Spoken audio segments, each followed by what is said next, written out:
Good evening and welcome to the Water Resources Roundtable.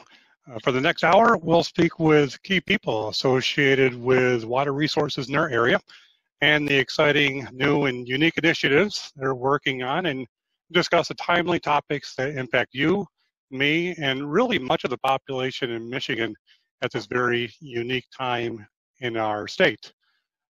My name is Rich Perry, and for the next hour, I'll be your moderator. And I'll moderate the program, and this program is hosted by the Salem-South Lyon District Library. And as you know, our roundtable participants are, and let me share my screen again and get that PowerPoint up. Livingston County Drain Commissioner Brian Jonckheere, South Lyon Utilities Leader Douglas Varney, Oakland County Water Resources Commissioner Jim Nash, and Washtenaw Water Resources Commissioner Evan Pratt. And I also want to recognize the hard work of Amelia Jonckheere of the Salem-South Lyon District Library in getting the program organized, along with Julia Ruffin, Community Liaison with Water Resources Commission with Oakland County. They were both very instrumental and very organized in getting this program ready for tonight's presentation and tonight's roundtable. The other participant tonight is you. This is a roundtable, but it's also a discussion where we encourage you to provide your questions and comments in the chat function of the Zoom app. And at different points in our program, we'll open up the conversation for audience participation, and I hope you'll be a part of that. If you wish to have your question addressed, please just add it in the chat, and I'll read it to the panel. And we can also unmute your mic if you wish to ask a question to the panel, but I think it's going to be easiest if we stick with typing your questions in, and I'll read to the panel. Also, just a housekeeping item, please it's best to keep your mics off, your cameras off, and your mics muted, and I encourage those who have a specific question, if you wish to address a specific panelist, please make sure you add that to your question. So we want to get started real quick, and before we do, we want to talk about the significance of this program and how it's been made possible. And as you may be aware, this event is held in conjunction with National Infrastructure Week, also with Oakland County's award-winning Water Infrastructure 101 program and the Great Michigan Read. And this year's selection for the Great Michigan Read, What the Eyes Don't See by Mona Hannah Atisha. This is available at local libraries, and it relays Hannah Atisha's involvement in diagnosing the Flint water crisis. The 2019-2020 Great Michigan Read is presented by the Michigan Humanities, supported by national, statewide, and local partners, including the National Endowment for the Humanities and the Meyer Foundation. And I'll hand the mic over to you, Julia. I know you wanted to also speak about the importance of this week. I think you're muted still. No, I think you're still muted. Right. Can you hear me? Yep, got you now. Okay, great. Well, I just wanted to say, first of all, thank you to the library and thank you to all the participants, all the water leaders that have joined us today.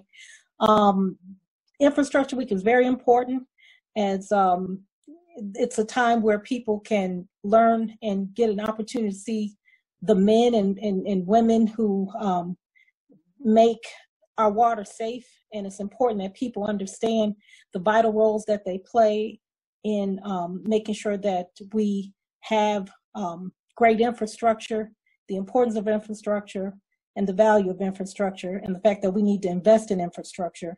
I am a native of Flint, Michigan, so I have a vested interest, and I think this is a perfect program, and I hope that those in attendance ask questions, and because our panelists have prepared a great presentation for you. And thank you to the library, and thank you to you, Rich, as well, for your work with this effort. Thank you both. Thank you all. Excellent. Thank you, Julia.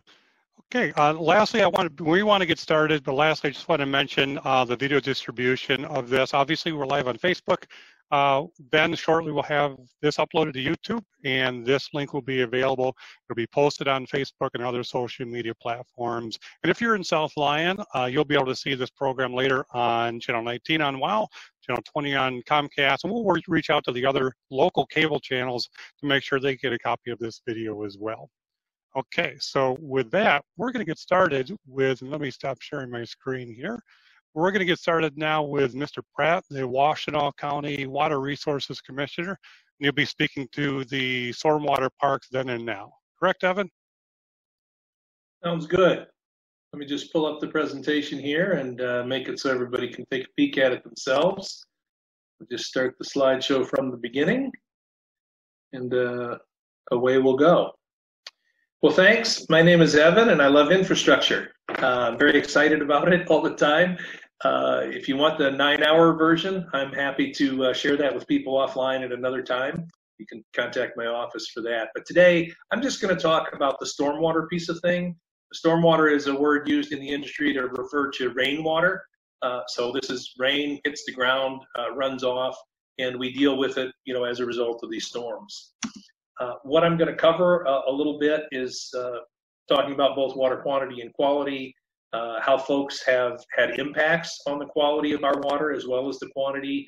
And then I'm going to show you just some examples of some larger scale pond infrastructure that we use that helps mitigate the effects to folks who are downstream, again, of both quantity and the quality.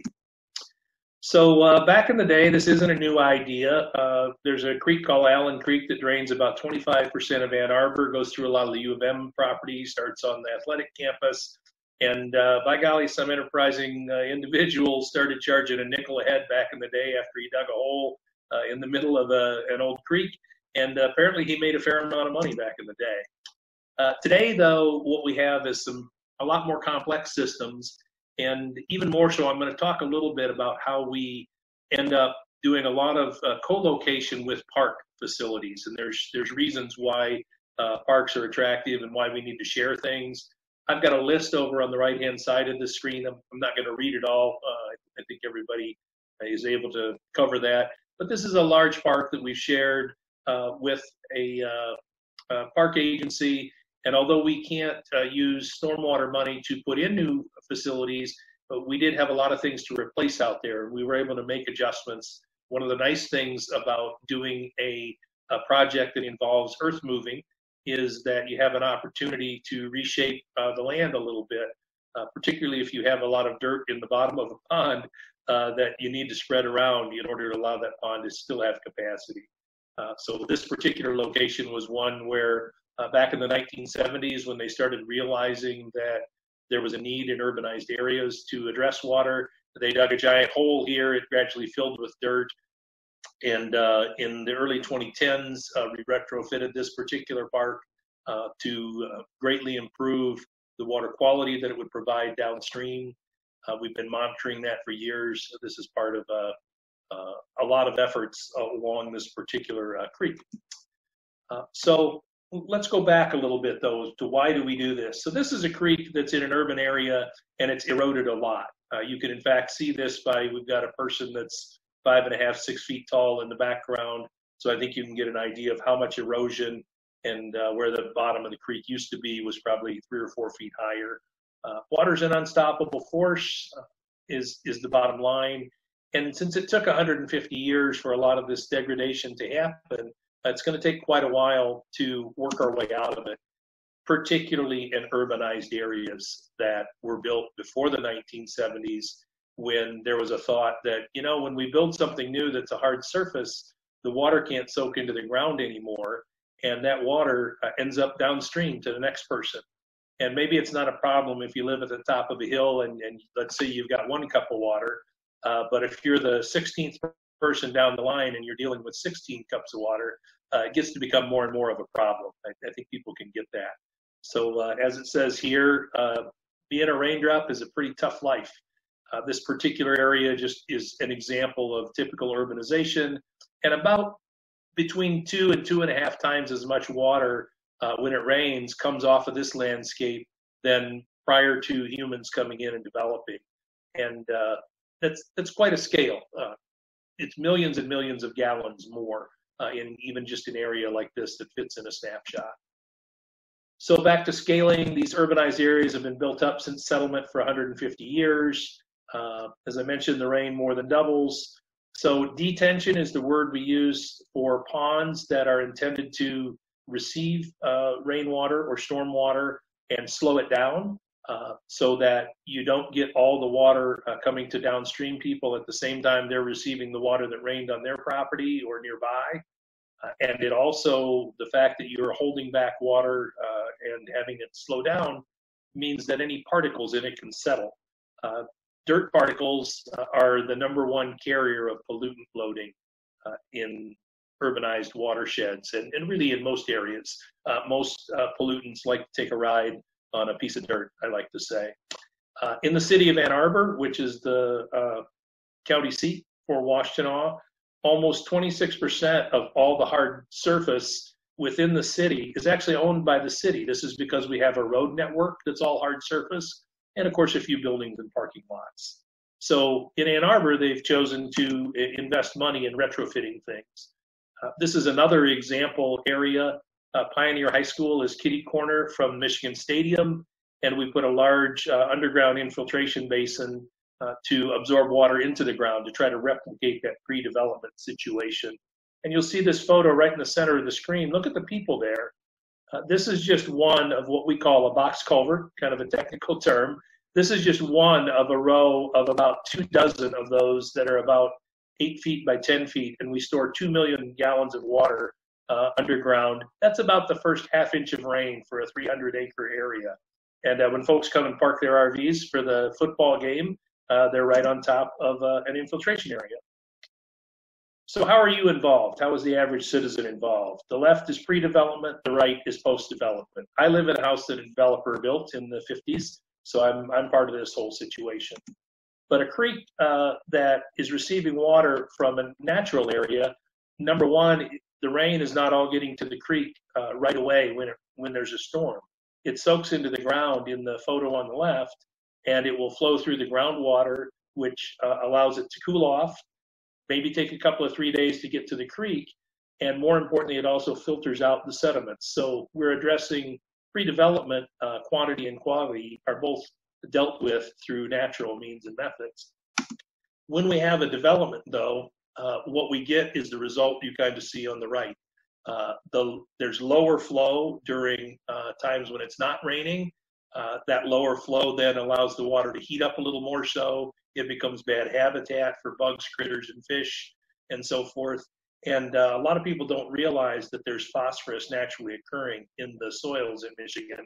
So whenever we have erosion, we're sending more phosphorus to Lake Erie, even if there's no farmers involved.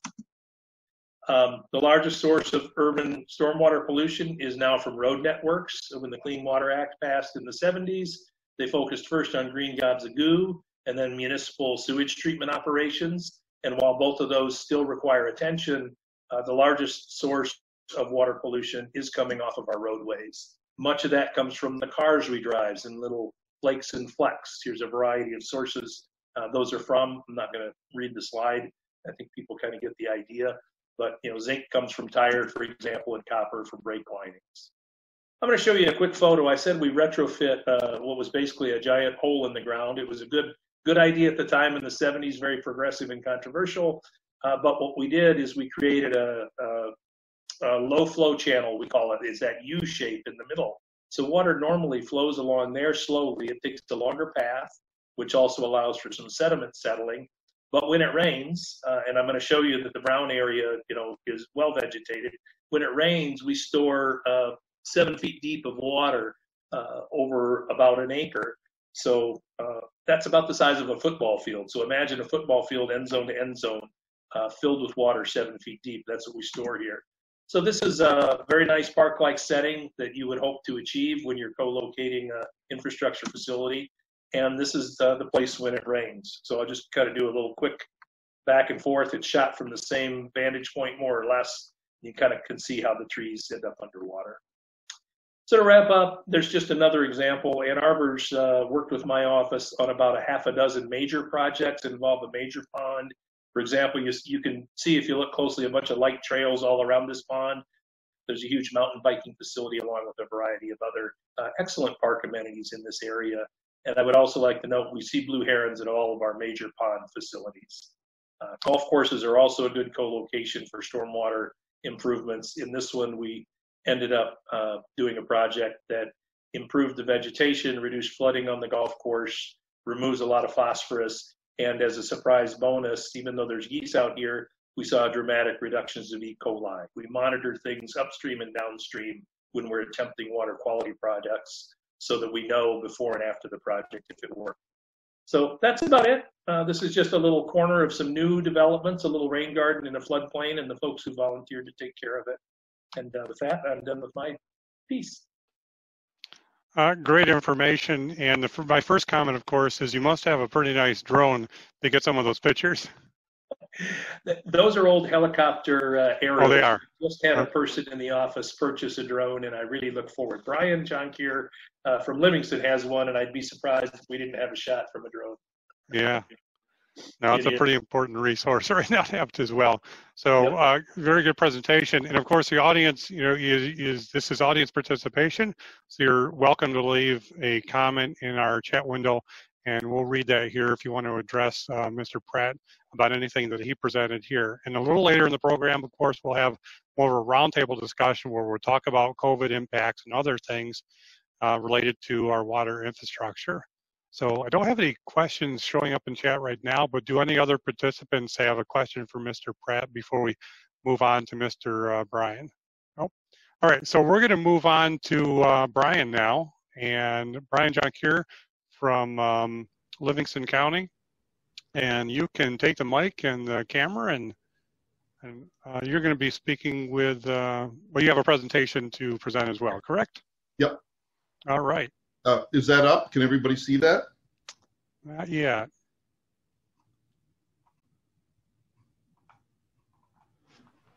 Not yet. Showed us.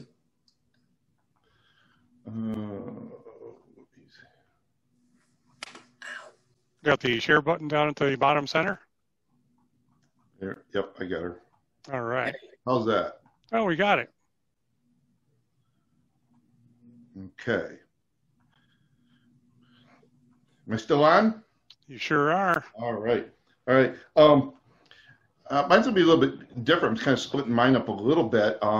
This is one of the items I'm going to talk about is more of a concept than it is a project, and it's not something that's new. In fact, Oakland's been involved in doing some type of resource sharing with between communities.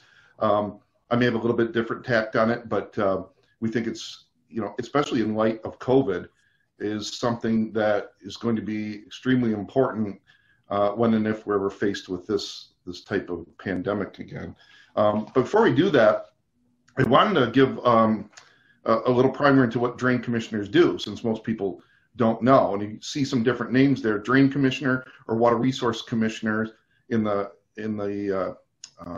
for Oakland and Washtenaw is the same thing, just a name difference. I haven't changed my name over yet, and we're not going to get into that long story, but we're the same thing, just a little bit slightly different names.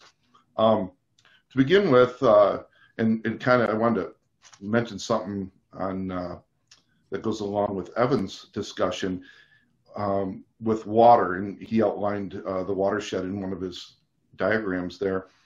One thing people don't always see or don't understand, even though a lot of them will talk about watersheds, I tell people in our county, if you're on the west side of our county, you're in the Red Cedar River District, which ultimately goes to the Grand. And so many times we will look at the news and we'll see somebody down in the Mississippi Delta area standing on the roof of their home with a cow, and the water's going through their second-story bedroom. And what they don't realize is that some of that water going through that second-story bedroom down there may have fallen on your home if you happen to live in the west side of Livingston County. And so there's not often an understanding of the impacts that we have. And as we build here and all throughout the upper Mississippi, those impacts continue to exacerbate downstream. So there's a lot of connectivity here. We have to work together, Livingston and Oakland and Washtenaw, because we share watersheds. And so we have, when one has flooding, typically the other one's going to have flooding a little while later downstream, and so on and so forth. So there's a big connection here, and we work together quite often. I always thought this was a really interesting saying. It was on placards along the borders with Ohio and Indiana, pre-settlement. And one of the reasons Michigan didn't become a state till a little bit later than some of its neighbors, and that's "Don't go to Michigan, that land of ills. The word means ague, fever, and chills." And that was really in reference to a lot of, I think it was mosquito-borne maladies they had back then. Malaria was certainly a big one, and was an issue for people living here in Michigan, well into the late 1800s. So it kind of tells you what the importance is of drainage and the differential we have in terms of what we see here in the landscape today and what was then back in the early 1800s. So one thing, I'm going to give everybody an idea of what do drain commissioner and water resource commissioners do. And that's a tough question because our offices vary so much. I would say probably the majority of drain offices in the state probably encompass less, 5 people or less, some 1 or 2. So they can be very small. Or they can be very large, like say Oakland or Macomb, where their office spans multiple types of utilities with water, drinking water and wastewater and solid waste and all sorts of activities. So the good thing is we rarely ever get bored. But I do have some examples here. It's going to roll through this. And this is from our office. But probably very similar to Oakland, as you might imagine, as drain commissioner. We're involved often in installing drains, maintaining drains, but we do get into things. Here's a picture of us monitoring part of the Red Cedar as part of an environmental initiative. We're involved in our solid waste program, so battery collections, which is fascinating because I think that's about a 3-month supply of batteries that we collect in Livingston County. This was also an interesting one where we partnered with a local hospital to exchange mercury thermometers for digital thermometers to get that out of the waste stream. Doing educational initiatives here, working with a local school to do some electroshocking, demonstrate what fish species are in there. Marking, and we see this over Oakland and Washtenaw have been doing this forever, but marking our catch basins so people know whatever they put down there gets to our lakes and our streams. Believe it or not, we even have a landfill. So that's, I think, installing one of our monitoring wells. Dam operation, we have about a dozen of those throughout the county, ranging from weirs to big dams like that. Tire collections, we run the solid waste program through our office. And you were right, Evan, there's the drone. I rarely go anywhere without it. But the household hazardous waste collection the electronics collection in the lower right was a little too damp for it. In the upper left, there's a household hazardous waste drop off, and you can see, electronics. We're putting hundreds and hundreds, order 600-800 cars through there in a day, and then occasionally, and I'm a biologist, so I really enjoy stuff like this, but I won't go into how we got to do this, but we do stock northern pike every other year in one of our lakes. So naturally I bring my drone to that one too. So, there's a whole lot of things that we get involved with. It really depends on the county. They differ an awful lot. But we certainly have our fingers in a lot of different things out there. So I think it surprises a lot of people, the breadth of our duties and responsibilities. Yeah, let me see if I can. So the topic, again, for us, it's more of a concept here that I wanted to talk about, is the Livingston Utility Managers Association. And I actually came up with this, a number of years ago, and it hasn't gone all that far, other than it does have a lot of interest, especially now with COVID. Originally, I didn't want it to sound like an association. It sounds expensive to people, so I had it as Livingston Utility Managers Program, but nobody wants to join something called LUMP. So we went with the association to make it a little bit you know, easier to say and easier to cozy up to. But anyway, what we wanted to do is create a forum among utilities to discuss our mutual issues out there. So often we work in silos, but we can be a great help, whether it's sharing, you know, knowledge. Some people are dealing with maybe odor issues. Other people are dealing with resource equipment issues, and borrowing from another unit of government makes a lot of sense. We can do it pretty cheap, and our insurance carriers, it's pretty seamless for us to do that. So there's a lot of incentive to do that. We'd like to obviously, you know, get an understanding of our partner agencies and utilities out there. And as part of that, improve our customer understanding. You know, a lot of times, I don't think people understand where their water goes, where the wastewater goes, or where their water comes from, and all that goes into that planning.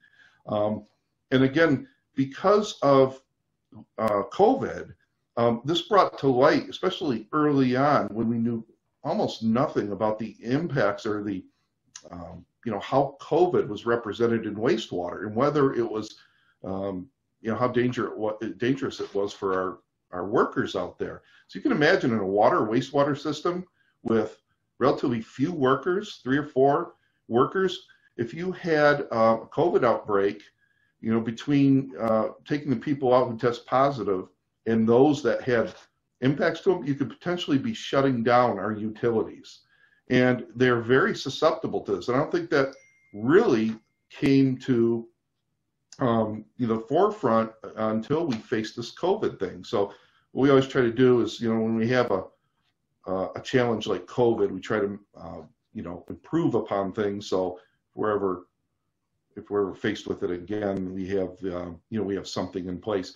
And the other thing, obviously, was very lacking in the beginning were masks and other Tyvek suits, other personal protective gear.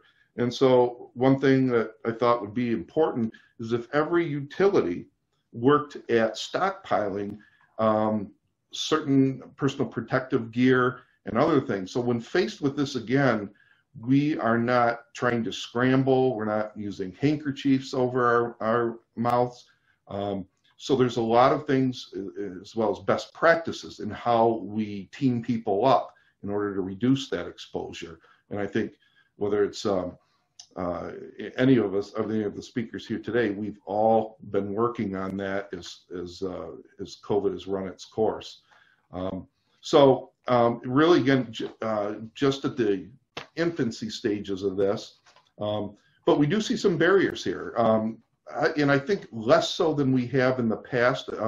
There's sometimes a resistance to collaboration. We're involved in our own issues.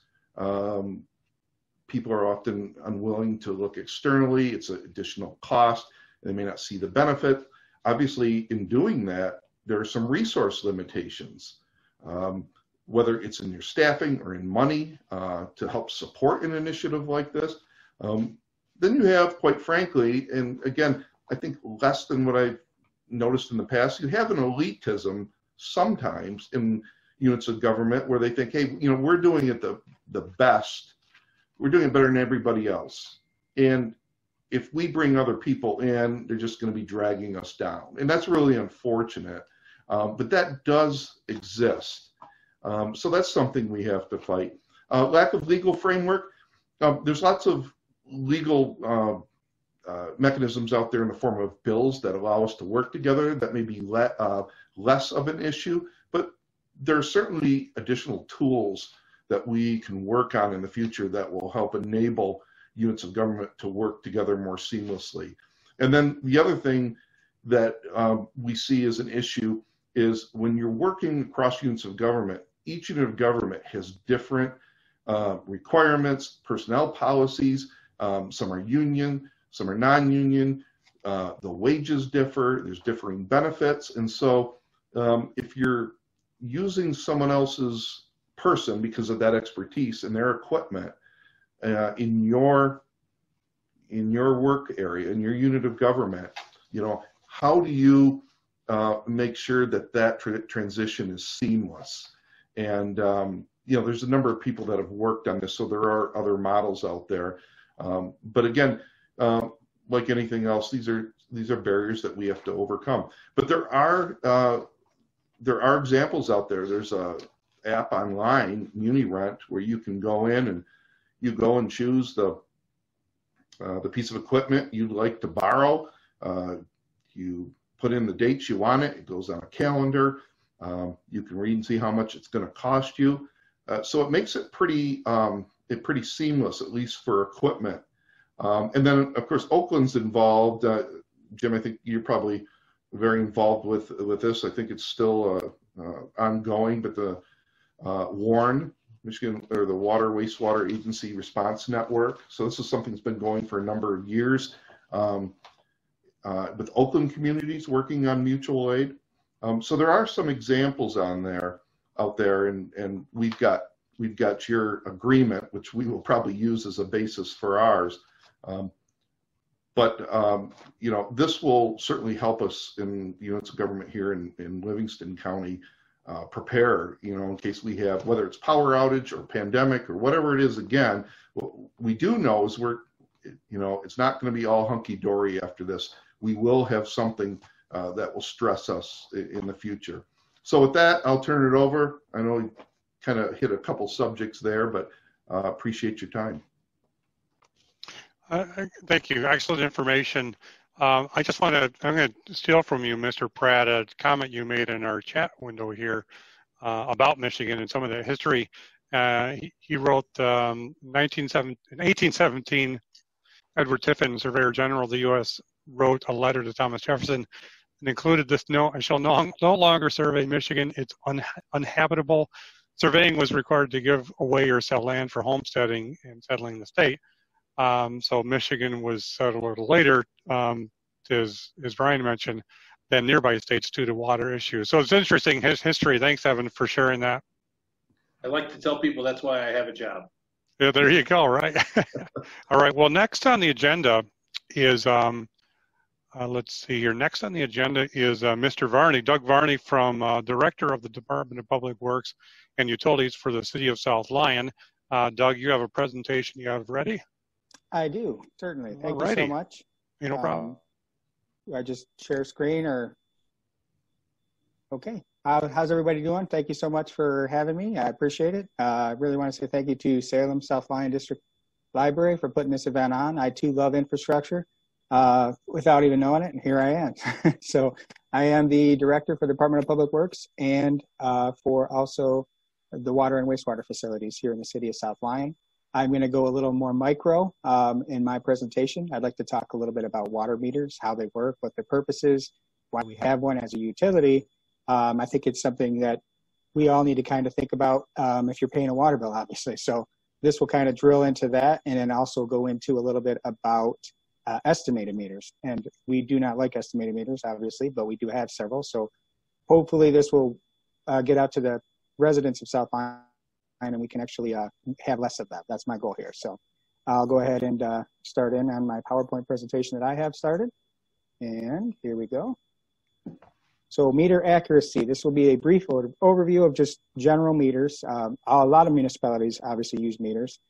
This will just kind of give you a highlight reel of what we do with South Lyon and why we're changing what we do with South Lyon. Don't see your PowerPoint just yet. Oh, hold on a second. No problem. I have it. I can see it, but you can't. So that's a problem. So hold on one second here. Go back to Zoom. Right. Anyone else on the panel see the PowerPoint? Oh, okay. And let me just share this. I am sharing now, correct? There it comes. There it is. Okay, outstanding. Here we go. I apologize for that. Here we go. Brief overview of water meters. So here we go. And it will not advance the slide. That's odd. How do I, there's something going on here. That's like slide one, but there we go. Can you guys still see it? There we go. South Lyon meters. Almost, okay, so the vast majority, the bulk of our meters are almost all exclusively by Badger. So there's 3 separate methods of reading these meters that are currently in place in the vast majority of all your residential facilities throughout town. There are thousands of them, obviously. The methods are, we could walk up, we could physically obtain a meter reader like they did back in the olden days, and they still do with gas, obviously. This method could still be used, and is unfortunately still for a very few small handful of meters. The radio method, which is the newer technology, this can be read remotely, but the technology, in order to do this, can also cause problems. And in our case, our problem is not so much we can't do the radio reads, but we are having problems with equipment no longer being supported, much like when Microsoft walks away from, say, Windows 2000 or something and says, oh, we're not supporting that anymore. So that's kind of the scenario we are with our radio reads. And the radio reads are great. You can drive a vehicle around and get large quantities of meter readings all at the same time. Now, the latest and greatest now is the cell technology. The cell technology is probably the best out there, and it's essentially turning your meter, your water meter at your facility, at your house, into a smart meter. And this is the most reliable and is also the most direct for us to read. And it has a lot of benefits, and so we're going to kind of talk a little bit about that. Currently, why we don't want to estimate. Meter estimates are, in my opinion, a very bad thing. Some of them you have to estimate, but you don't want to estimate over a long period of time. So if we can't get a current accurate meter reading from your house, we'll then have to estimate the bill based on usage. This is not a number that we're arbitrarily pulling out of thin air. This number is generated by software that we currently use within our billing department. This software then reads several bills prior to and basically uses mathematical computation to give us a number. Then we actually bill you for that reading. The problem being the longer you go, the more off that could be. So currently, as of August, we did have some setbacks due to the pandemic. We have, since I started last July, been replacing a large number of these meters. And then obviously the setback, we can no longer get into homes. We shut that whole thing down, obviously, because of the pandemic. But we recently have now restarted the process of replacing these meter heads. Currently, we're now changing up our script a little bit in how we're doing this. And now we're basing it on the length that the meter has been estimated. We're able to run reports and say, okay, let's kind of piecemeal this in that regard. So the more cycles you have, the more critical the replacement. And so now we're kind of getting back online to where we want to be for in terms of getting these meters replaced. And actually, we've sent out, as of the beginning of August, 100 or so letters and had over 50% response rate in just a few weeks. So I think that's way more than I ever anticipated, and I'm glad to see that the residents are taking this seriously and actually wanting to get their meter accurately read. The estimated bills are largely due to failed meter reading apparatus. It's not the meter itself, the Badger component that we spoke of earlier. We'll go a little bit more into the two components that are involved in all meters.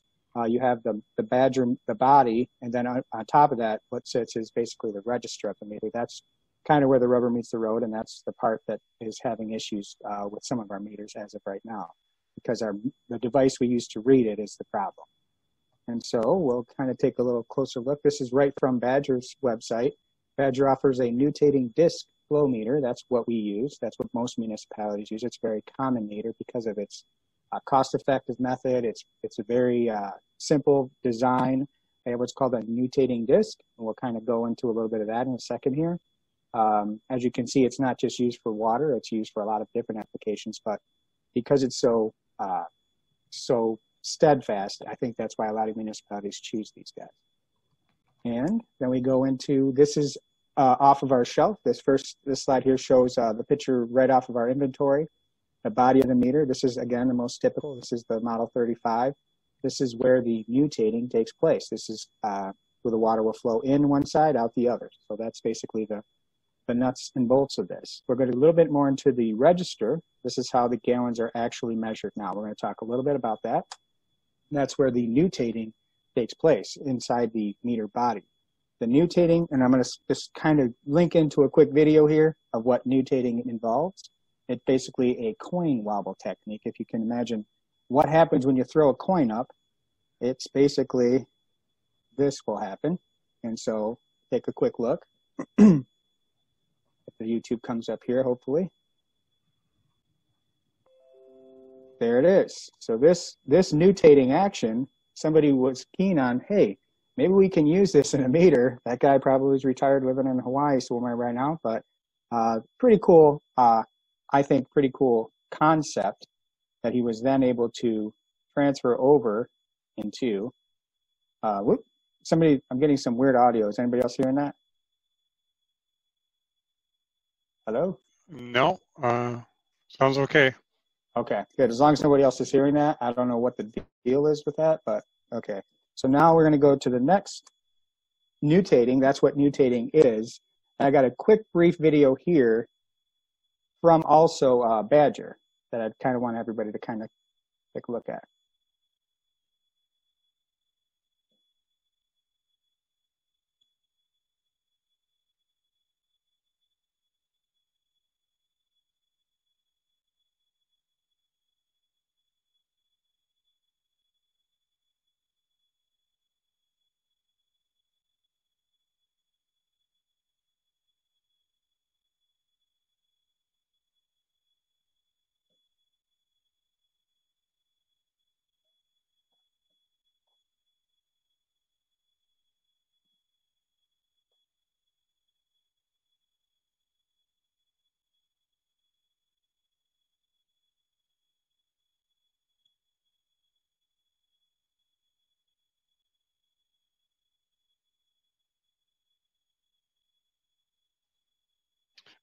Want to moderate some of this, Doug? All right. Because there's no audio on the video. Oh, there's no audio. Okay. Correct. So as you can see, the mutate, I'm hearing the audio. I thought you guys were too. So basically the mutating, as you can see, is actually translates the movement up to a magnetic coupling, which then reads at the register. The water flows in through the body, and then the coupling part is what we're going to talk about next. So I'm sorry, I thought that had video or audio for you guys. So No problem. anyways, that's the gist of the mutating action and how it works. And so now we're going to move on to the actual where the rubber meets the road and how we get our number to bill our residents. And these are some examples of older style of meter register heads. The one on the left, we kind of prefer because, and I'm sure some of the homeowners do, because you can actually, where the rubber meets the road, you can actually see this little dial here, this little red guy will actually spin when you have a leak anywhere in your house. And that's always nice to know. If you have a leaky toilet that you can't hear or something like that, you can actually monitor and see that, oh, okay, so any leak you have will equate to dollars out of your pocket that you don't want to waste. And so this is one of the styles. And on the back of this is actually the component that would actually shoot the signal. This is a radio meter to the truck that would then drive by your house and give us an accurate reading of how much water was used. The one on the right, our water department operators have coined the term the toilet bowl style meter, obviously, for obvious reasons. Kind of looks like a toilet bowl. Also, this guy here is the same similar concept as this here in terms of what its function is. The functionality of this is to take the actual reading from inside here and shoot it via radio, and then our guys would read that. These are the ones that are most commonly failing with our reader, and this is why City of South Lyon has decided now to actually replace almost pretty much all of our meters. And so it's a bit of a project. We're not a big enough community to just kind of do all spell swoop all at once. We are trying to do it right now, prioritizing based on how long the meters have been estimated. And so these now here show us what the newest, latest, and greatest. This is what we have purchased through Badger. It's Orion. It's kind of a subsidiary. These guys offer a meter that will have all the same components we need, which is basically the register head. This also will show when, similar to on the previous slide, that little red dial, this will actually blink when water's going through the meter. So you will be able to have a leak detect option on here. But the greater benefit to these meters, which are cell meters, this long cord here actually allows for our operators, when we replace this, to then mount this into the rafters or whatever convenient place they can. And then we can actually monitor the water usage without having to drive the truck by. This will give us a radio signal that reads every 15 minutes. And then we basically know exactly how much water went through the meter register. The greatest benefit to this meter register would be the Ion Water app. And we're going to briefly kind of discuss and show how that works. And this Ion Water app is basically, you can sign on any computer, laptop, it's Apple, it's Android, it's everything you can think of. You can monitor your usage while you're away on vacation, if you're up north, if you're down in Florida, wherever you're at. You can see if there's a leak. You can then contact a neighbor, a friend, a relative, come by and see what's going on and kind of keep your basement from not flooding. There's also no need to take the meter read. You don't have to walk up and you don't have to drive anywhere near the meter. Our actual water department does a fantastic job of actually monitoring this for people, and even kind of lets people know in advance what's going on before maybe they even do. So the up-to-the-minute monitoring, this kind of gives you a screenshot of an actual where the rubber meets the road. So this would be a resident. I've obviously blacked out the information so no one can see it, but this shows, okay, your usage is down from last cycle. This shows the gallons that went through the meter. But what's great about this, if you have time to really see it, you're going to go up to the minute, up to the quarter hour analysis. You can see weekly, daily, monthly, all the uses of water that comes through the meter, so you kind of know in terms of where your dollars are going. It's the best and easiest way of tracking. And this comes free to the resident who has their meter head replaced. They just basically sign on with their water account, which is on their bill. And I have the bill off to the right here so people can see. I just want hopefully people in the residents in South Lyon to know. Some people are getting estimated maybe without even knowing it. If that's the case, how our water bills work, this is an actual utility bill for our water department. The E that I highlighted here shows that these are estimated. This being an estimated bill, you're gonna be on a list eventually to be replaced. So when you do get these letters from our water department, we just ask that this meter replacement situation is pretty serious. We want you guys to take initiative and help us out, because with any infrastructure, the billing is where the rubber meets the road, and that's how we keep the lights on and keep everything rolling for everybody to keep the water safe and secure. So that's kind of the end of my piece in terms of how the billing works, a little bit kind of going over everything quickly, and hope that was informative enough, and we'll go from there. Excellent. Thanks, Doug. Yeah, very informative. Look forward to seeing my new meter. I'm in South Lyon, as you know. All right. Excellent. Okay, so we're going to switch over now to Mr. Nash, Oakland County Resources Commissioner. And let's see, Jim, you should be able to share your screen here and get yours rolling. Absolutely. Appreciate it. Let me see. No problem. All right. I see something there. Let me get All right. We got it.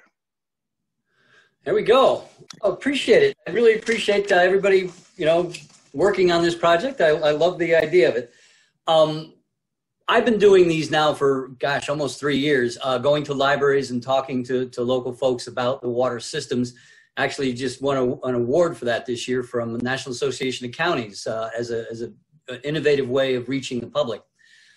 So I'm quite proud of that, and that we're out there reaching out to the public all the time, because unless folks understand these systems, they're not willing to pay for them. They don't understand why things don't work the way they should sometimes. So we have to educate the public about how to do this. I'm following 3 folks that really know the business really well, so it's always a disadvantage when you're the last one in line here. But again, the Office of County Drain Commissioner was started in 1896. We live under the Code of 1956, which came into being the same year I did. So, we get a little old, but we're still doing okay. Little reform here and now would be good.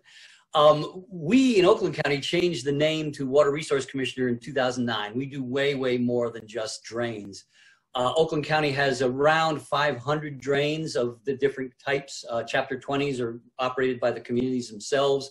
The other kinds are mostly paid for people who directly contribute flow to them. So what does my office do? We are one of the largest. I think we might be the largest office in the state. I have 360 employees.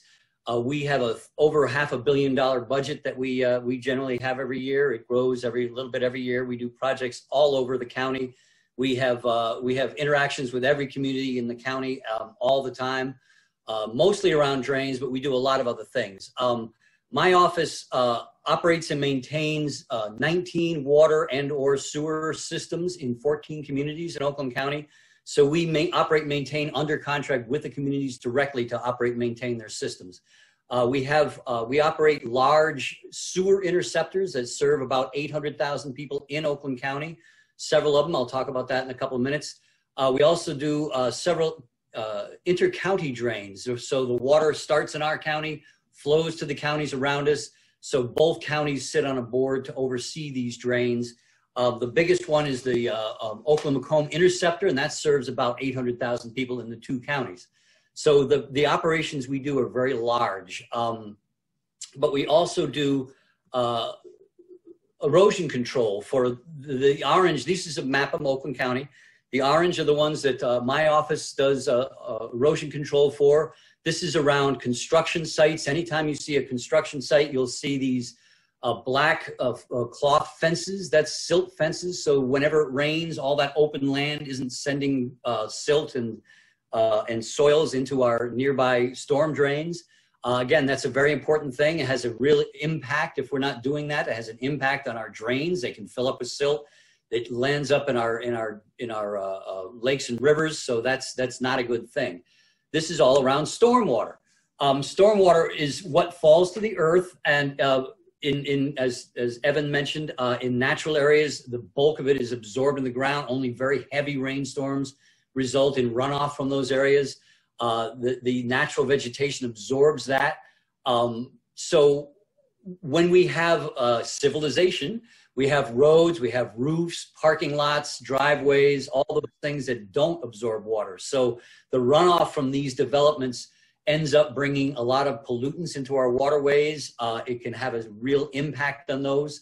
My office operates and maintains a large combined sewer system in the southeastern part of the county that serves 14 communities. It's a combined sewage, sanitary sewage and stormwater. So we have a very large retention basin, 125 million gallons that we then treat the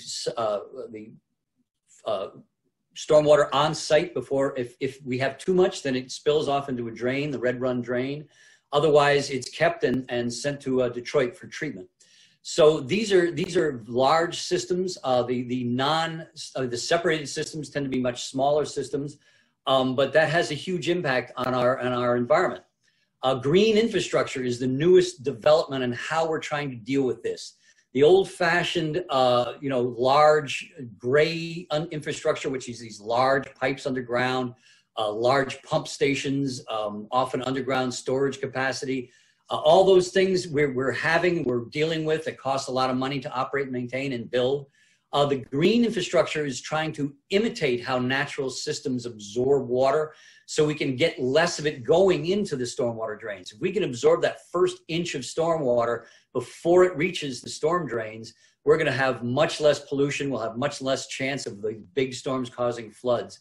So those are the kind of things that we're working on. We're helping local communities develop these programs to do these green infrastructure to help them deal with the stormwater, because this is going to be a large problem going into the future. My office operates and maintains water systems, as I mentioned.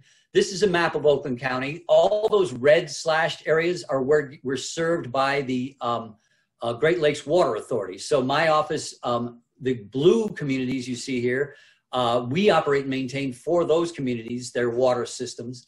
Pontiac is one of them, in the middle, kind of up in the middle of the county. It's the blue one in the top half. That's a system that we operate and maintain for them. Each community individually contracts for water, drinking water, with the Great Lakes Water Authority.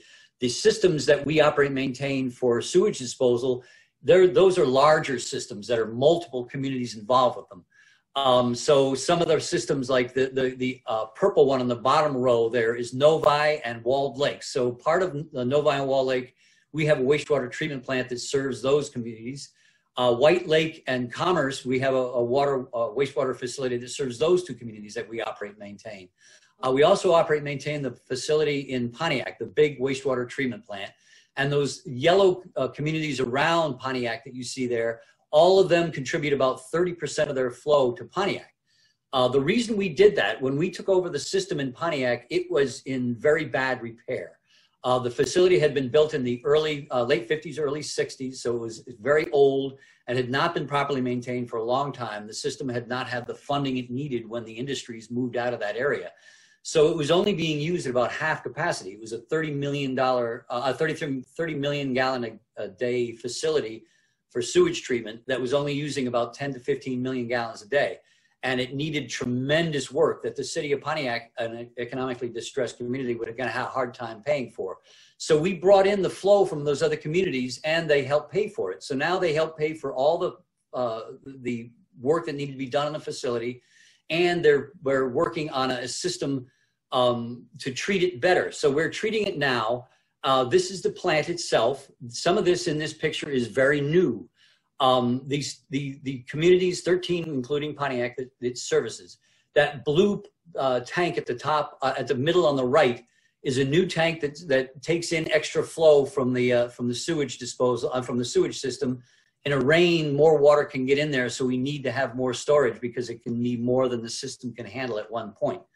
To the right of that, right at the edge of the picture, is a new building that we put in. This is a part of the $35 million program. It's the first system in the state and the third in the country to use thermohydraulic process to break down all the solids in the sewage before it goes to anaerobic digestion. Right in the middle, you see that white dome. That's a dome that will collect methane gas, which is natural gas, that's produced in anaerobic digestion. When we digest the solids, it produced about one cycle of that digester every 21 days. Now this new process that breaks down those solids means that it can do that same process in about 5 days instead of 21. So we'll be producing about 5 times as much methane from that system. We will be able to use all our entire operations from that plant will now be used from the methane we're producing in the solids we're treating. We will be completely off of fossil fuel methane from running that plant. And we're already in that process. We're already most of the way there. So this is part of our mitigation of climate change, because we're getting off those the climate changing gases, fossil fuels that we're using now. And we're able to use that's being produced in the atmospheric cycle of methane, because this land, we normally would have landfilled a lot of this solids that we're bringing out of here, which would then be producing that methane underground, and a lot of it would escape. So instead, we're producing that methane, we're capturing it on site, and we'll be using it. If we're able to bring in more than we can use, we're setting up a process to sell it to the grid. So we'll be able to save money from this process. We won't have to get rid of all these solids anymore. We'll be producing methane, so we'll be producing our own energy. We'll be saving energy costs that way. And also, the result of this will be the solid waste we're producing will be what's commonly known as Milorganite, which is actually a name that people have used. This is a trade name. But what it is it's human waste instead of cow waste is now going to be used as fertilizer. This will be grade A fertilizer. You can handle it without being safe, because the process uses such high temperatures that there won't be any bacteria available in it. And it's pure fertilizer. So this is something we can give to our local communities. They can give it away in the community. Washington, D.C. is another facility that's using this, and they actually sell it. They commercialized it and they sell it. So all these things will produce tremendous savings for the ratepayers, and it will also be a significant new way of doing this. I think in the next 10 or 20 years, most facilities will be doing a process like this. The payback is huge, and it saves money, and it saves the environment. So this is the kind of thing that, and again, I'm proud of this. We just received from the Water Environment Federation the Water Utilities Utility of the Future Today Award, this is for forward-looking utilities that are trying to address all the problems that we've been kind of delaying over the past few generations, and how we're dealing with this. This facility is now called the Clinton River Water Resource Recovery Facility, because water recovery of our resources of our water is more important. We used to just think of it as just cleaning it and dumping it. But now we're recognizing that these are all resources. We can pull out some of these things and make money from it, and less that we're putting out into the environment. So these are the kind of things that are going to be going in the long term. I also want to always remind people that there's some things you can do at home to make sure your water is safe. You should clean your faucets every few months. You just take that aerator off your faucet, clean it out with an old toothbrush or something. Well, if you haven't done it in a while, you unscrew that faucet, you're going to see a bunch of gunk in there. And that could be bacteria. A lot of it's just the rubber that rots. There could even be some lead in it. If you have lead, there might be little particles of lead that can catch in that aerator. So it's always good to, I do it every few months, they say 6 months, that kind of thing, to make sure that you're doing that. If by the way, there's any concern in your homes around lead, the most important thing you can do is just run your water for a couple of minutes before you drink it. That's going to get anything that's sitting in your lines that might have collected lead will go through, and then you'll have more clean water coming through there. Again, you can have lead in your faucets and not even recognize it. Until 2014, you could say lead-free faucet, but still have up to 8% lead in that faucet. So there's a lot of information you can get from my website, oakgov.com/water, all kinds of information around that. And I always like to end up with this one. Here's your aerator. And this is a picture of a filter in a pump. And when people flush things down their toilets that shouldn't get flushed down their toilets, we end up with this kind of thing. This was a filter that had to be replaced. It can gob up pumps to the point where they blow up. So remember, the only thing that you should flush in your toilet was what comes out of you and toilet paper. Anything else can end up in your own backup in your own basement, or it can end up causing really big expenses into the system. So don't flush anything down your toilet that doesn't come out of you or toilet paper. And also don't flush put things like fats, oils, and grease in your sink, because that can do the same thing. It can clog up your own pipe coming out of your house, or it can clog up the system and cause other people to get flooded. So it's one of those things you can do to make sure that our system works, is don't flush those things that shouldn't be flushed. That's it for me, and whatever I can do. Awesome. That's a great presentation. Well, we had 4 really good presentations, a lot of really good information. And I think to the point we were talking about earlier is we may want to have another one of these roundtables in the future. But this is a point in the program where we want to talk about a couple of issues. And I know we're past our hour point, but I think there's some other items we want to talk about related to really to every one of you would want to address, and it impacts your area. So there is a real quick question I want to first address with you, Doug. I have a question. Thanks, Julie, for the question. Do you have an estimate when the old style meters will be replaced with the new cell version? They are currently being replaced now. So we anticipate we're going to replace all the ones that are definitely being estimated. That's our primary concern. But we anticipate this being a 2 to 3 year project for us because of manpower, because of COVID, because of we couldn't even get into houses for that period of months, right? Yeah. So we're making it happen, but we're not going to contract that out. We're going to handle it in house, and it'll be a 3 year project for us. Okay, very good, thank you. And you touched on that, and I think everyone else did as well, in terms of the impact that COVID has had on how you run your departments, and so.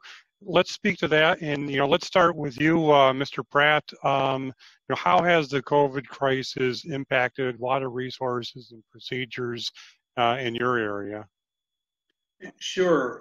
Our office is still open for appointment only. None of our county facilities have been reopened. We tried an opening for about a month, and our neighbors in our environmental health, public health department, we're just seeing a little too much foot traffic from some folks eager to move forward with their permitting. I just have to say that, it affects different people in different ways depending on what their duty is. And I'm sure everybody on the call has experienced that in their own workplace. We have some folks who can work from home 100% of the time. We have field staff who need to be out there unclogging drains, preparing for the next rainfall, doing proactive maintenance. And then we've got customer service staff that have to answer the phone that rings in the office, during all of our business hours. So we've had a mix and match of who can be where. And we're very thankful that we've got an administration that, helped us with the appropriate PPEs. And most importantly, I think, again, people are experiencing this, just dealing with how do our folks deal with childcare when they have to get back to school and you've got 2 working parents and the kids need to be doing school from home. Again, our county has been very accommodating, offering 4 different alternatives for folks to figure out how can we still get the work done. And that's been, I think, an eye-opener just from a long-term management perspective, all the things I've seen in a career of personnel management, just getting a better comfort level and rapport that, people don't come to work to goof off or generally, and just being able to trust people more. At the end of the day, if I'm a manager, I have to figure out if people are getting their work done, whether they sit right outside my office or whether they're sitting at home, and that hasn't changed. So all of that stuff. Yep. And Mr. Jonckheere, do you have how would you answer that question? Brian? There we go. Yeah, we've been fully operational for a while. Obviously, we've changed the way we're doing business in terms of the number of people we allow into the building, but with the exception of some flexibility and people that can work remotely, we've been open for a while. Our biggest concern was potentially having our wastewater operations go down, and it was kind of unsettling. Obviously,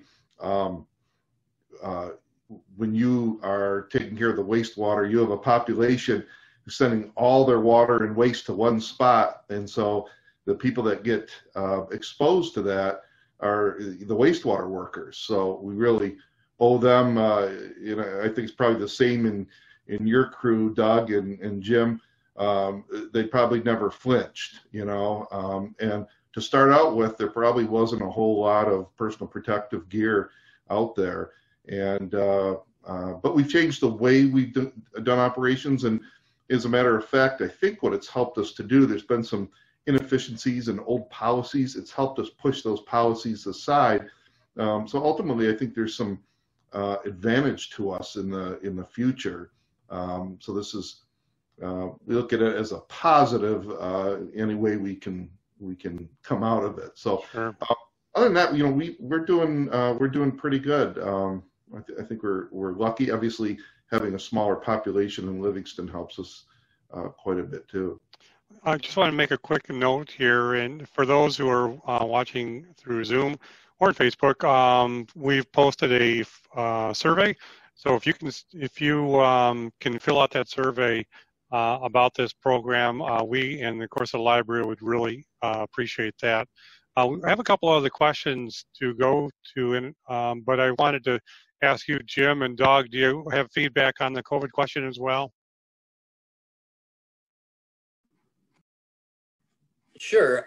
Yeah, it's the same thing. It's how we're staffing, the impact of schools, because a lot of my folks, big chunk of my folks have kids in school. So it's going to be a process settling in.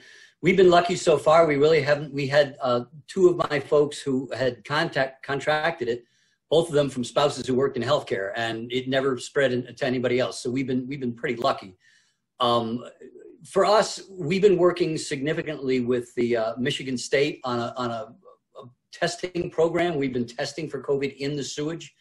We're looking to start a program with our health department to maybe do some sites like in Pontiac or a couple of the other cities where we could do testing in the system, so we can might be able to detect COVID before it's really an outbreak and people are aware of, because it would already be in the sewage. So there's potential for finding, using our systems as part of the healthcare response to this. And I think that's something that we're going to be continuing to look into. Those are the kind of things that we're dealing with. Again, there's all kinds of bugs in the sewage. So we're already very, aware of septic techniques and things like that. So this is just another layer on top of that. Our worry is, as we come into the fall, when they're expecting a relapse, an increase in cases, we're waiting to see if that happens, and our response will be to that. But again, this is a long-term thing that we're going to be dealing with. Yep, I understand. So Question from our audience. People generally accept water and sanitary sewer bills, which are used to maintain those systems. How would any of the members of the panel can answer this? How do you feel about stormwater fees to help maintain storm sewers and county drains to mitigate flooding? Well, that's something I've been working on for a few years now.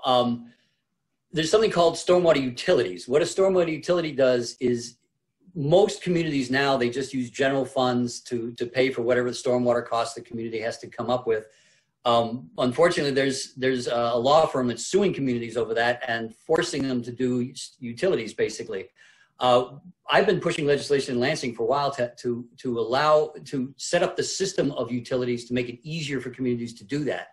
Rather than using general funds, they can use the fund and stormwater utility. What it does is it shows a property owner how much impervious surface they have, and then the charge can be laid to them on how much they produce. What that does is if they can put in mitigation efforts, rain gardens, storm drains, things like that to hold the water on their property, then that means their water bill would, their utility bill would go down or even be eliminated if they could hold it on site. This way you're paying for what you need to pay for in a way that's fair because the people are paying for what they're using, and it gives them the ability to do something about it so they can pay less and have less of their water go into that system. It's a really good way of doing it, and we're trying to make sure communities can do that. Okay, good feedback. Another question, it really speaks to really to the base of our infrastructure. How is it decided where residents get their water? For example, since South Lyon has their own, Jim, you talked about the different areas of the county that are served by different sources. How is it determined who gets their water from where?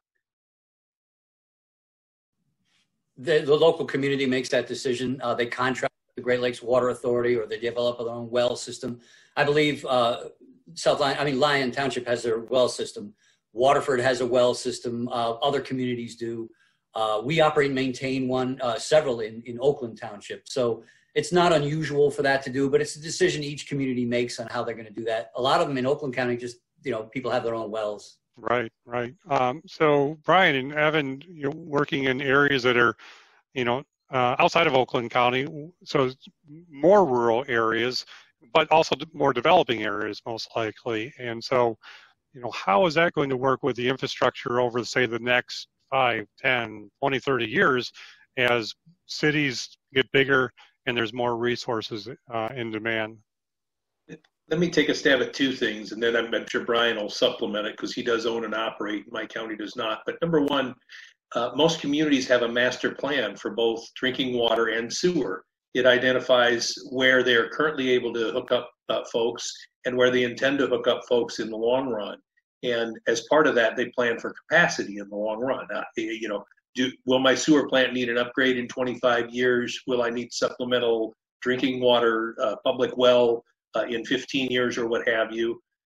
So that's one piece of it that helps with understanding how things are grown. It's really important to realize that 25% of our 10 million people are on private wells and septic fields in the state of Michigan.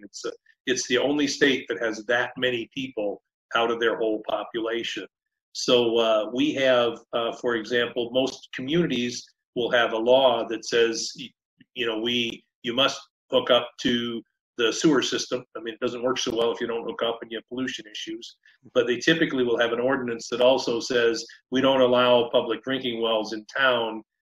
They may not require you to hook up to the water system, but you're not allowed to have a private well. As you mentioned, though, our county and even Jim's, all of our counties do have areas where there isn't a public water supply, and anything that gets developed is going to be on well and septic. And there are hundreds of units that are developed in that way over time, each year, I should say, in my county alone. And like Jim said, it is a community. It's partly a community decision on their master plan, but it's also partly just what's available. Is there a system? Is there a reason to do a system? With sewer systems, Sometimes lakes are ones where eventually you need a sewer system because there's too many failing septic systems and the lake is getting polluted. So just a couple of thoughts on those two systems. Yeah, good, good. Brian, did you want to chime in on that? Were you getting at the question about kind of what we see as kind of the biggest challenge in the next several years? That really does kind of overlap that question, yeah. Yeah, well, assuming we don't get rid of this COVID, then that might be it. But, you know, for us, you know, kind of a tale of two cities here, more like a tale of city and farm. Our western half is primarily ag, and our eastern half is a little bit more urbanized, and we see an awful lot of development.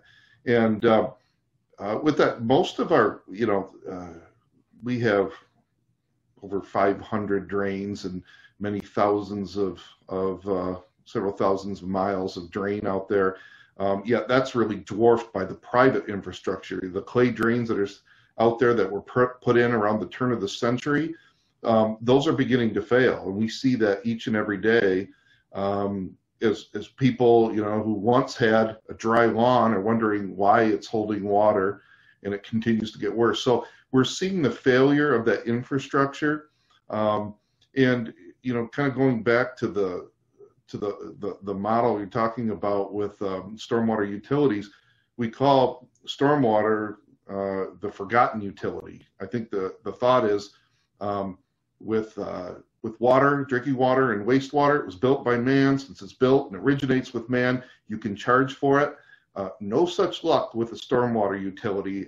Since it falls from God, you have some right to have it taken from your property. You know, the problem with that is, in the way our laws are established, the laws that we operate under, is that it's reactive, and that's really unfortunate, especially in the Great Lakes state, where if there are problems with flooding or stormwater, you know, it's the people essentially have to petition for us to do something about it. It's a little bit backwards. And that, to me, especially with communities downstream from us that are already seeing a lot of flooding, as we build more, you know, I made the comment about the people in the Mississippi standing on their home. You know, they're going to be standing on their roofs with their cattle more often, because as we develop, we continue to impact those communities downstream. So that certainly is, to me, one of the biggest concerns, especially considering that there's no real movement to change the way our system works. Yeah, good point. So Jim, how would you answer that question? That is, what are the biggest challenges that you face? You know, perhaps maybe not just the next couple of years, but, you know, as Brian alluded to, you know, more long term. Again, stormwater really is the biggest issue. And as all the folks have looked at it, U of M did a really good study a while ago showing that climate change in this area, in this part of the, you know, the Great Lakes area, is bringing much more heavy individual rainstorms, whether they're very large ones. Back in 2014 in Oakland County, we had a very large storm come through, and it caused 18,000 homes to flood. So we saw the one up in the UP a few years ago that basically wiped out Houghton. We saw this spring, we saw the one that took out a couple of dams. It was just super heavy rain and saturated ground. We saw in Oakland County, we saw a almost 3-inch rainstorm in the middle of January. I mean, I've lived here 25 years, and first I ever saw that. So these are the kind of things that we're having. The storms are going to get heavier, so our infrastructure has to get more resilient to make sure that we can handle these kind of storms. So I think that's one of the biggest things we're doing right now. And also trying to develop this green infrastructure so we don't have to do this super expensive underground work. We can do it by limiting what gets into that system. So those are the things we'll be working on. Hey, Doug, and how would you handle that question? I probably would handle that question as a two-prong answer. COVID and I guess you'd say PFAS are my two, in terms of running a water and a wastewater plant. Those are my two primary concerns within the community, both of which can lead to fear, both of which should not. First things first with PFAS, if you're alive and you're human and you're breathing, good chance you have PFAS in your blood. Over 95%, as a matter of fact. It's closer to 99, depending on who you ask. So the PFAS being a man-made chemical, we got to deal with it. And I'm glad to say a lot of communities in Michigan now are. We're being kind of led down that path. And as somebody who just put in a well with the city of South Lyon, I'm glad to say that South Lyon, you don't have to worry about PFAS at this point, at least of the chemicals we tested for. There are thousands of PFAS, as I'm sure everybody's familiar with, whoever did any research on PFAS. There are thousands of them out there. We are testing for the ones that Eagle tells us to test for. And I'm happy to inform that we are negative on all of our wells, which is a great thing. But at the same time, we still want to stay ahead of the curve. We're doing capital improvement project at the plant now, at the water treatment plant. And so if there were any chance of PFAS, at this point would be the perfect time for us to change our media and our horizontal pressure filters that are currently in place.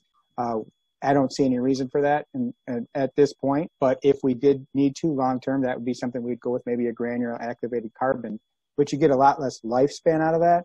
So I'm trying to, just like anybody else with a budget, stretch my dollar for lack of putting it in better terms. But at the same time, the same with COVID-19, you could be afraid, or you could just keep on keeping on, right? And so my mentality, and I'm so happy to have people working for me who are kind of the same ilk as me. Let's just figure out a way to get around this. And so we did staffing changes, we did this, we did that. We made everything work. I'm happy to say a lot of the reason why is because of our employees. They're all outstanding there. We're just trying to take one day at a time at this point with the COVID-19 and hope that it does eventually. We are obviously preparing for the second flare-up, obviously, if there is going to be one.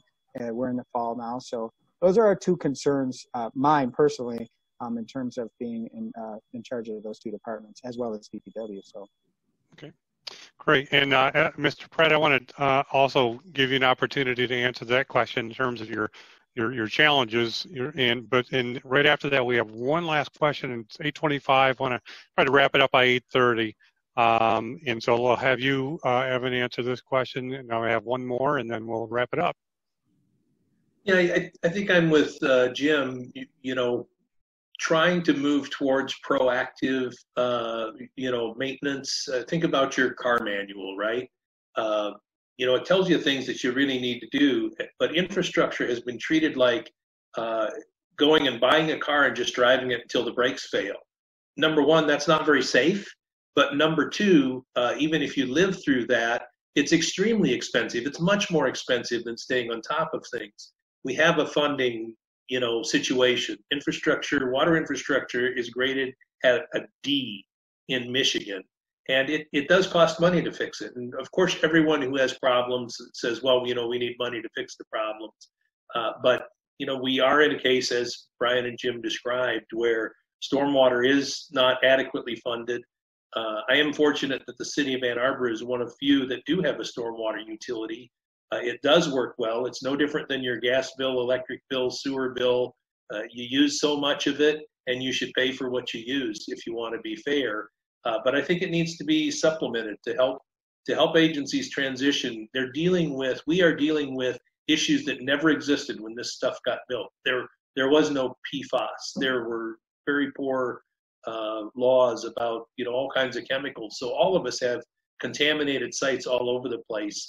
I'm worried about a number of other chemical groundwater pollution things that are more directly affecting health or potentially affecting health than the PFAS, for example. If you ask any water plant operator, PFAS is something they have to deal with, but they've got a long list of other things. So I'm hoping, and one of the things I'm working on is I'm hoping to see a ballot initiative in 2022 that it lets voters decide. We've had 4 clean water bonds since 1968. They've all had overwhelming voter support. People in Michigan want clean water. And to clean up contaminated sites, to help people do what Jim's doing, let's get our plants into the future instead of trying to put more Band-Aids on the 1950s stuff. I know plenty of guys who are super proud of their pumps from the 1930s, but the fact is they've got pumps from the 1930s that they're jury rigging constantly. They have You know, if people haven't thanked a public works person lately, they should. These are folks who are on the front lines dealing with all kinds of things, making your life livable from from when you get out of bed until you get home. Public works is behind you. You start brushing your teeth, you back out of the driveway, you drive on the road, all of this stuff. So like I said at the beginning, I love infrastructure, and I really do want to see clean water in Michigan get the attention it deserves. And quite honestly, for a cup of coffee every other week is really what a water bond would take to really substantially affect things in the state, so that we could really be on the leading edge, not behind the curve. As we all of us here have inherited infrastructure that is part of that D grade, and all of us are working as hard as we can to make it better. But we do need a little help and support. All right, great. Thank you very much. So real quick question. I'm going to address it to you, Jim, so you'll have almost the last word, and then we'll just go through each person with a 30-second wrap-up. So, Jim, the question is this. Michigan's had a pretty stable population for the past 40 years, about 10 million people, roughly. Due to sprawl, we have twice as many miles of infrastructure. Same number of people paying for it. I'm sorry, that's Evan's comment. So, all right, sorry, that wasn't a question. That was just your comment. Sorry about that. No, I got to read the one above it. How much of a chance is there that contaminants not addressed in the treatment process, such as medications that folks inappropriately flush, make it into the food? So that's your question, Jim. Wow. I'm not sure. We have a very effective industrial pretreatment program. We go to all the producers of any kind of industrial sewage waste, and we analyze everything they're producing to make sure it's nothing dangerous. If it is, we make them, or we ourselves clean it up and charge them, to make sure that none of this stuff gets into our systems. You know, I hear a lot about it, but the testing I've seen, again, especially most of my residents get their that I deal with get their water from the Great Lakes Water Authority. They're very thorough. They test it constantly. They're saying it's very good. Groundwater tends to be filtered. You don't see very much of that in there. You see arsenic and things, but beyond that, I really couldn't tell you that much more. I don't have that kind of expertise. If anybody's interested, they could contact me and I could find out more and get it to them. But again, my website is oakgov.com/water. Any questions, anybody can always contact me. My office number is 248-858-0968. I'm always willing to answer questions. Excellent. Well, thank you for that answer, and that actually transitioned to how we want to wrap up, and that is by giving contact information, which you just did. Thank you.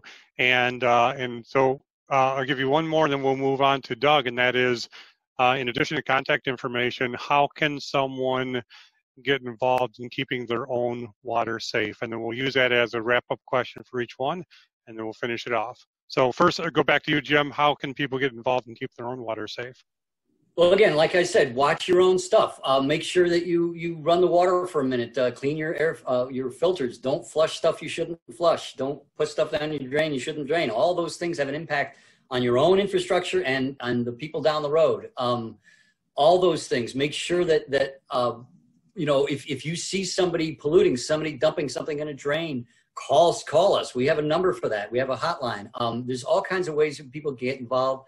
Green infrastructure for people who live on lakes and rivers. We have a booklet on that called Waterfront Wisdom that can show you how to do green infrastructure along your shoreline. There's lots of things people can do. Find out information. Excellent. Okay, now we'll go to you, Doug, with that, and then we'll go to Evan and then Brian. Much the same, kind of the same answer as Jim. It's basically just be a good steward. Be careful what you're putting down in terms of a community supply. As a homeowner not being on a community, I'd say get a test done. Now the tests for PFAS are so easy to get now through so many different valuable resources that are out there. We use Paragon Labs. I mean, not to name drop, but that's who and they're fairly local and close. So get your well tested. See where you're at on your PFAS level. Make sure you don't have any. If you do, you can consider reverse osmosis. There's so many different ways that are pretty easy fixes. Point of service, reverse osmosis will cost you a couple $100. You put it under your sink and you're done. Change a few filters out. It's really simple stuff like that. But if you're on a community system, basically just don't put anything down the drain that doesn't belong there, obviously. One of our primary concerns right now is PPE. Those masks that have the little things on the nose, that's going to cause problems that would be very expensive fixes on a lot of these lift station pumps, stuff like that. Just common sense and be good stewards with your resources because they are limited. Excellent. Okay, thank you. And over to Evan now. I don't really have anything so that answer. Sorry, real quick. So yeah, answering that as well as providing contact information. Yeah, sure.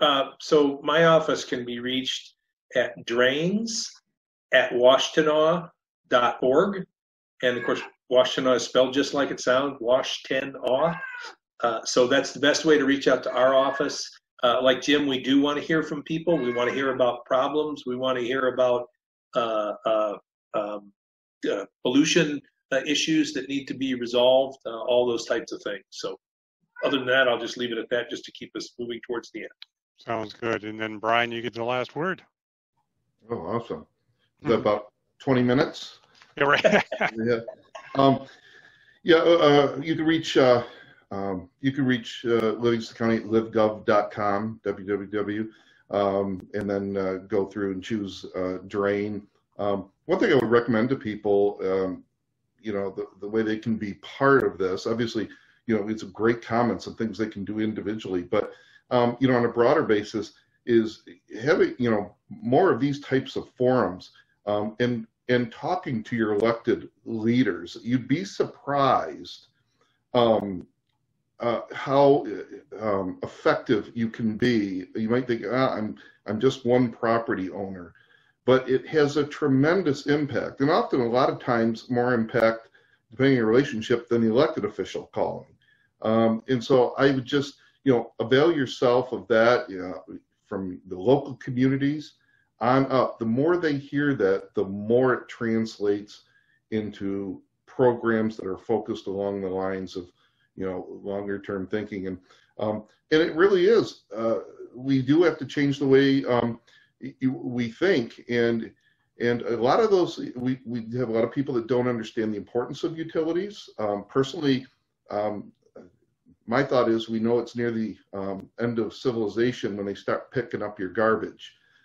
Those guys are pretty darn important to me. But I will say relay a story in a county commissioners meeting.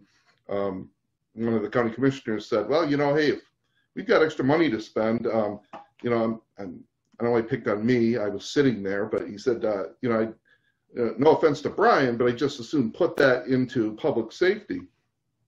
So, I had to wander up there afterwards, and I said, why don't we have a little test here? I said, why don't we tell half the county they're not going to have road patrol for the next 6 months, and until the other half, we're not going to maintain your sewers. And at the end of 6 months, we'll see which side is most pissed off. And one of the responses from the county commissioners says, how about we take away your IT department and see how you both do?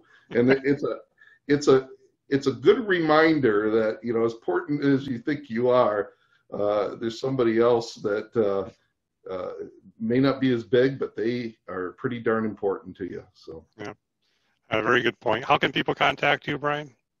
Livegov.com, or you find our contact information there and give us a call. One thing about drain commissioners, for most drain commissioners is, once we get past COVID, we deal a lot with outreach into the field, and I think a lot of people miss the opportunity just to come in, of course now with a mask, and just have a cup of coffee and sit down with staff, and that's the best way, I think, to get familiarized. And a lot of people think, hey, they don't have the time, or they're not going to let me in. I think you find drain commissioners are about as local and immersed in dealing with people on their land and person to person than any other elected official out there. So avail yourself of those opportunities. Excellent. Great. Thank you. And Doug, we missed getting your contact information.